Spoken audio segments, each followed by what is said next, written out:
Dans une école comme celle-ci, parfois, les schémas s'effacent. Comme nous sommes de jeunes qui ont fait des erreurs, parfois les schémas les plus malicieux, parfois les schémas les plus compliqués, les schémas souvent les plus beaux, les plus avides, les plus compliqués, les plus menaçants, restent. Mais ceux par contre qui sont moins compliqués, qui sont plus beaux, qui sont des schémas narratifs qu'on voudrait suivre, des schémas qu'on voudrait imaginer, eux s'installent. Au fil du temps, on les vit, mais on les vit que pendant un instant. Ces instants paraissent être de longues minutes, paraissent être de longues heures. Mais au fil du temps, on se rend compte que cette école, ce n'est que des couloirs, ce n'est que des chambres et des moments passés à deux. Je me suis toujours rendu compte que les schémas les plus malicieux, les schémas les plus insidieux, restent le plus entre toi et moi. Mais même si ces schémas les plus insidieux, ces schémas les plus obscènes restent entre toi et moi, je sais que entre toi et moi, il y aura toujours cette clarté, cette lumière. Le soir, quand je m'endors près de toi, que tu poses ta main sur moi, que moi je pose ma main sur toi, que l'on s'endort et qu'on se regarde un instant. Je sais que ce n'est pas quelque chose qui va passer. Je sais que ce n'est pas temporaire. Parce que je sais que ça va recommencer le lendemain. Le lendemain, en classe, tu me lances un petit mot. Tu me le déposes alors. Tu me le déposes alors soit dans ma main, soit dans mon sac, et je le récupère plus tard. Ce n'était pas notre manière de communiquer. On pouvait se voir, on pouvait s'entendre, et on restait souvent à l'arrière de l'école. On parlait, on se regardait, on découvrait des lieux comme la cave, là où on allait la journée. Et franchement, le fait d'allier nos forces et d'aller dans la cave ensemble, quand on était dans la cave la journée, ça nous donnait l'impression de passer une nuit sans fin. On avait passé la nuit à parler, à regarder par la fenêtre, à se dire un jour on sera libre, un jour on pourra partir, un jour on pourra s'enfuir.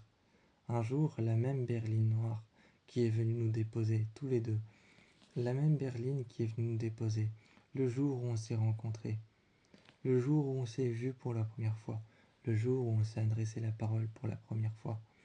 Un jour, cette même berline reviendra, ou alors une autre, peut-être différente. Et je me dis toujours, quand on s'enferme dans la cave, la journée, même si on nous retrouve et qu'on nous traîne de force dans la salle de classe, quand je suis avec toi, cette impression de passer une nuit qui ne se finit jamais.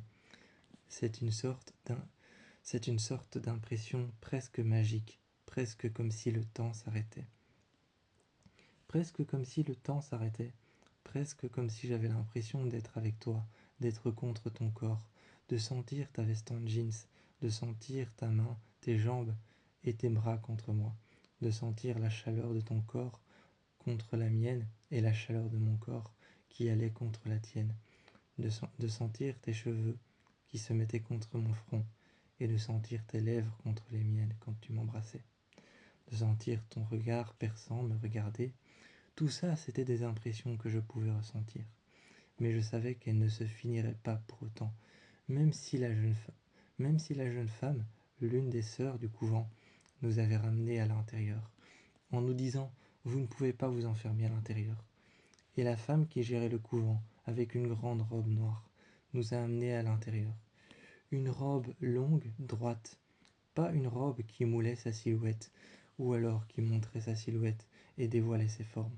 Une robe noire et droite. C'était une femme de droiture, c'était une femme stricte. Elle nous regardait et nous parlait franchement.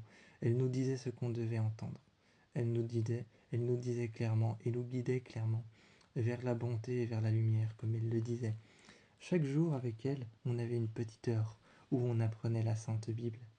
On apprenait la Sainte Bible et ensuite on avait une petite heure où on apprenait avec nos manuels scolaires. On apprenait l'école. Elle était stricte, droite, mais tout le monde l'aimait. Tout le monde l'aimait, elle était stricte, droite. Souvent son bureau était positionné à côté de la fenêtre, près de la cour sur le côté. Et tout le monde l'adorait. Et pourtant, elle était toujours stricte. Elle disait toujours les choses telles qu'il le fallait, telles qu'on devait l'entendre. Et nous deux, on la détestait. Mais de notre côté. De notre côté, on la détestait. On s'enfermait dans nos chambres, parfois même la journée alors qu'on ne pouvait pas, et on parlait d'elle. On parlait d'elle, c'était comme ça. C'était un petit rituel, si on peut dire. C'était un petit rituel de rencontre à deux. On parlait d'elle, on ne parlait pas contre elle. Elle voulait nous ramener à la lumière, à la bonté. Pour elle, nous ramener à la lumière et à la bonté, c'était nous faire oublier ce qu'on avait fait. Mais pour nous, on l'avait fait, un point c'est tout. Et pour nous, on l'avait fait volontairement. C'était prémédité. Tout avait été prémédité à l'avance. Donc pour nous, ce qu'on avait fait, c'était clairement une victoire plus qu'autre chose. Donc essayer de nous faire oublier une victoire, c'est comme essayer de nous faire oublier une victoire, ce qu'on a fait, le délit qu'on a commis. On est des jeunes délinquants, on est comme ça, on aime la violence. On aime la violence, on est des jeunes délinquants, on aime enfreindre les règles, on aime aller dans les endroits où il ne faut pas. On est comme ça, elle ne pouvait pas nous ramener à la montée. Essayer de faire en sorte que l'on oublie ce qu'on a fait et que l'on pense autrement. C'est comme essayer de me dire à moi d'arrêter de t'aimer. Et c'est ce qu'elle essayait de faire. C'est ce qu'elle essayait de faire avec tout le monde. Je ne sais pas si d'autres jeunes, ou d'autres jeunes filles, ou d'autres jeunes garçons comme nous, avaient une... Je ne sais pas si d'autres jeunes garçons, ou d'autres jeunes filles de cette école de jeunes délinquants, avaient aussi une relation comme la nôtre, mais peut-être qu'elle leur disait la même chose s'il y avait des jeunes ou des jeunes garçons ou des jeunes filles comme nous, du même âge, qui avaient commis des délits, qui n'avaient aucun remords, et qui n'avaient aucune culpabilité là-dessus, auxquels elle voulait leur faire entendre raison. Peut-être que eux, ils l'écoutaient, peut-être que eux, ils faisaient tout pour se pardonner, pour trouver l'absolution. Peut-être que eux, ils faisaient tout pour trouver un pardon. Mais nous, on s'en foutait royalement. On l'écoutait, on l'aimait bien. C'était notre prof, notre titulaire. Elle venait nous dire bonne nuit à tous les deux, et de bien dormir, et le lendemain de se présenter à la table, là où il y avait tous les autres élèves, le matin pour manger avec eux, et de se présenter à la salle de classe, en plein milieu de l'après-midi, pour apprendre la Bible et utiliser nos manuels scolaires. On l'aimait bien parce qu'il s'occupait de nous, mais elle était stricte, droite. Mais d'un certain côté, nous deux, nous n'allons jamais changer. On n'avait aucun remords, on n'avait aucune culpabilité envers ce qu'on avait fait. Et ce qu'on avait fait, on l'avait fait. On ne pouvait pas revenir en arrière. C'était comme ça. Dans cette école, on traversait les couloirs, on vivait dans les couloirs et dans les chambres, à l'extérieur de l'école, dans les champs, dans les prés. Dans les champs, dans les prés, les grandes étendues ou alors même la forêt. On vivait devant la grande terrasse en pierre, de l'académie. On vivait là et on passait notre temps à repenser au passé, ou plutôt on passait notre temps aussi. Quand elle nous le rappelait, on passait notre temps à repenser au passé, mais aussi, quand on était tous les deux tout seuls, on pensait notre temps à passer à notre futur. Est-ce qu'un jour nous sortirons de là?